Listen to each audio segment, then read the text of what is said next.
Bonjour à tous, bienvenue sur Citrouille et Citron. Aujourd'hui, on va parler d'une plante aux propriétés vraiment très intéressantes, une plante que vous connaissez très certainement.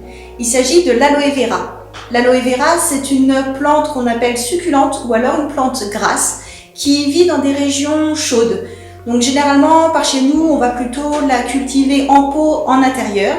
Éventuellement, si il fait assez beau dehors, à partir de 18 degrés, on peut sortir les pots et elle supportera bien le soleil. L'aloe vera ne supporte pas du tout la gelée. En fait, les feuilles sont tellement gorgées d'eau que dès que la température va baisser, la feuille risque d'exploser en fait sous la pression du froid.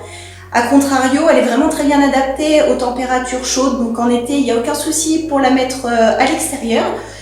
Chez nous, on a plutôt tendance à la garder à l'intérieur, ça évite de l'oublier quand les températures baissent. Les plantes d'aloe vera, si vous les avez à la maison, leur place privilégiée, c'est pas loin d'une fenêtre parce qu'elle apprécie beaucoup la luminosité. La feuille d'aloe vera produit une sorte de latex assez jaune. On va regarder ça ensemble tout à l'heure en découpant une feuille.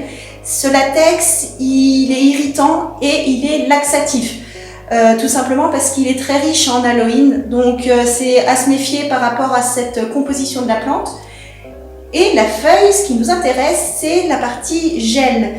Ce gel d'aloe vera a des super propriétés hydratantes notamment, qui a du coup des intérêts à la fois en usage externe ou en usage interne. Voilà donc notre pied d'aloe vera. Si vous voyez que les feuilles ont tendance à devenir molles, ça veut dire qu'il est plutôt en manque d'eau, donc il est temps de l'arroser.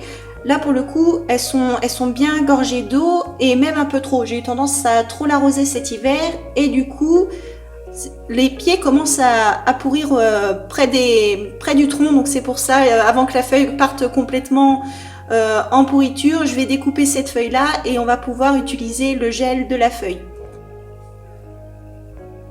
Si chez vous, vous avez un pied d'aloe vera, vous pouvez soit enlever la feuille en totalité, soit simplement couper une extrémité et prendre la longueur dont vous avez besoin. Évitez de trop tailler votre aloe, sinon il aura vraiment du mal à repartir après. Donc en fait, la fréquence de taille des feuilles, ça dépendra de la taille de votre pied d'aloe vera.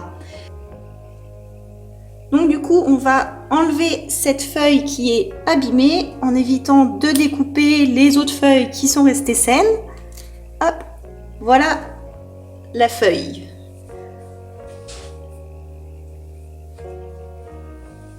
Donc vous voyez là, si on regarde, on va voir une sorte de gel avec du coup un liquide. C'est le liquide là qui correspond au latex dont on parlait tout à l'heure, qui a des vertus laxatives.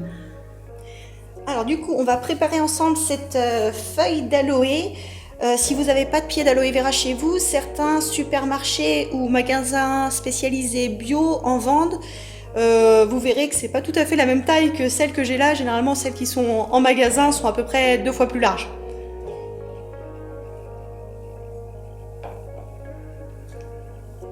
Alors du coup, moi ma feuille elle est en train de s'abîmer jusqu'à ce niveau-là. Vous voyez la marque, donc je vais enlever cette partie. Hop.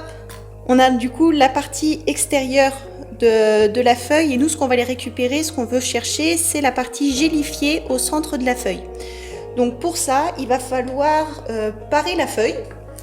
Donc il s'agit d'enlever du coup le maximum, même toute la partie extérieure.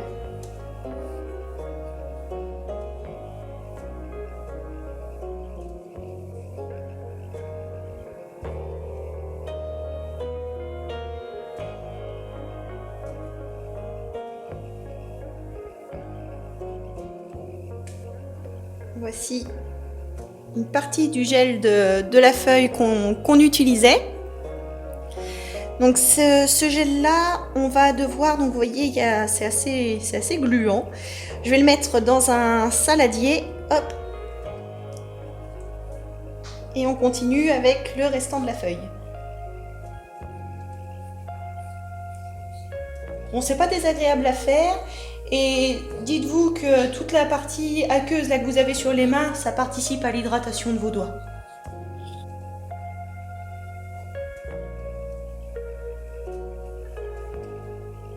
Hop, la deuxième partie et on continue Si c'est un aloe que vous avez acheté au supermarché qui est 2 fois plus large en termes de feuilles que le mien, vous aurez plus facile que ce que je fais là.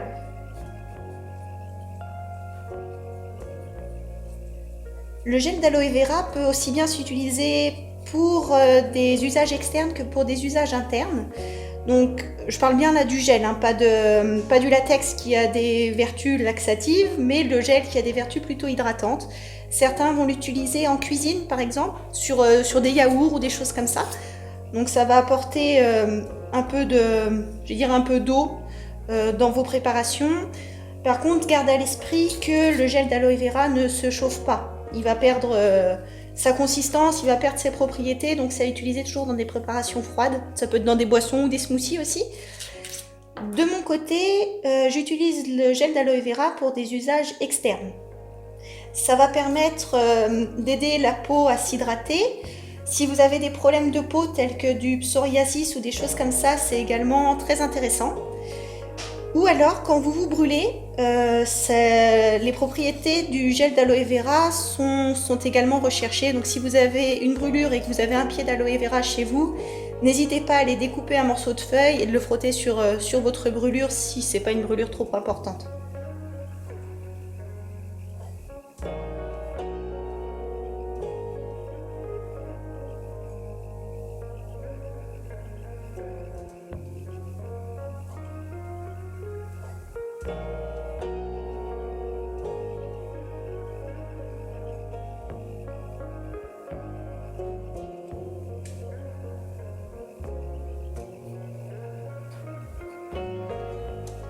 Le pied d'aloe vera qu'on a à la maison, ça fait plusieurs années qu'on l'a. C'est vraiment super sympa de se dire qu'on peut tirer des cosmétiques ou des remèdes, des plantes d'intérieur qu'on a chez soi. C'est vraiment une particularité de l'aloe. Je connais pas beaucoup de plantes d'intérieur qui servent concrètement à faire des recettes de cuisine ou alors des cosmétiques. Toute cette partie externe de feuilles, ça va partir au compost. Ce que je vais faire donc pour le gel qu'on a extrait ici, c'est que je vais aller le faire tremper dans l'eau. En fait, vous voyez dans le fond du saladier, la partie un peu jaunâtre ici, c'est le latex avec les propriétés laxatives, donc on va s'en débarrasser. Donc, puisque au-delà des propriétés laxatives, ça peut être irritant pour la peau si la quantité d'aloïne est trop importante. Donc moi, je vais simplement passer ce gel sous un filet d'eau pour ôter le latex. Si votre objectif c'est de consommer, de manger ce gel d'aloe vera, je vous conseille fortement de laisser tremper une bonne demi-heure dans de l'eau fraîche pour être sûr d'avoir extrait, nettoyé toute la partie latex avec les propriétés qu'on ne recherche pas dans un yaourt par exemple. Sauf si vous êtes constipé, ça peut peut-être être intéressant. Alors du coup, revoilà notre gel d'aloe vera tout propre. Donc maintenant, pour l'utilisation, ce que je vais faire, ça va être de le presser pour récupérer d'un côté vraiment le liquide, le gel, et de l'autre la pulpe. Donc pour ça, je vous conseille de prendre une passoire fine et soit du coup une maryse, soit tout simplement une cuillère en bois. Et après, ça demande juste un peu de patience. Bon, du coup, vous voyez, quand on écrase le liquide qui ressort, c'est ce qui va nous être utile, soit pour les boissons, soit pour mettre sur la peau.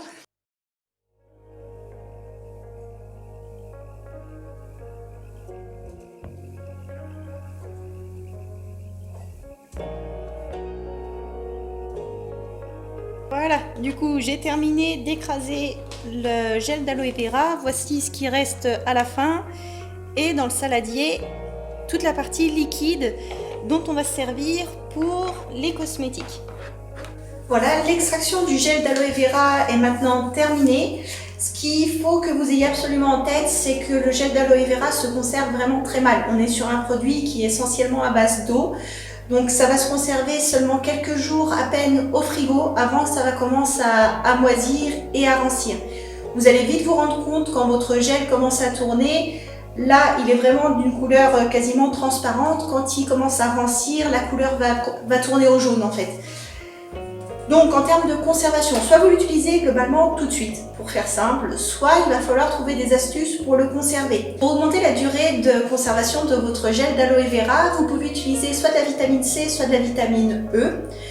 Vous pouvez également utiliser du Cosguard. Alors c'est un conservateur d'origine synthétique, mais c'est le seul conservateur, ou en tout cas l'un des rares conservateurs autorisés par EcoCert dans la cosmétologie bio. Donc de mon côté, j'utilise du Cosguard pour conserver mon aloe vera sur plusieurs semaines à température ambiante. Autre astuce, si vous en avez trop de l'aloe vera, parce qu'on utilise finalement très peu chaque jour, vous pouvez très bien le congeler pur, le décongeler une fois que vous en avez besoin et mettre si besoin du conservateur une fois qu'il est décongelé.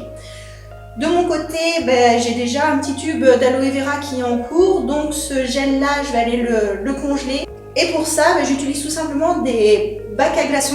Donc je vais aller le congeler, donc faites bien attention, c'est comme les glaçons, ne pas le renverser dans le congélateur, ce serait dommage. Donc je vais le congeler dans ces bacs à glaçons là, et une fois que ce sera pris, j'ai un petit bocal au congélateur où je stocke tous les petits glaçons d'aloe vera que je décongèle au fur et à mesure selon les besoins. Vous l'aurez compris, l'aloe vera c'est une plante que l'on apprécie beaucoup avoir à la maison sous la main pour ses 1001 vertus. Côté hydratation, je l'utilise tous les matins, donc je mets un petit peu d'aloe vera et je scelle l'hydratation avec une huile. En ce moment, c'est l'huile de noisette, j'aime beaucoup l'odeur et ses propriétés. Et le fait d'utiliser une huile, ça va permettre d'éviter l'effet cartonné que peut laisser l'aloe vera pur sur la peau. En tout cas, ça fait ça sur ma peau.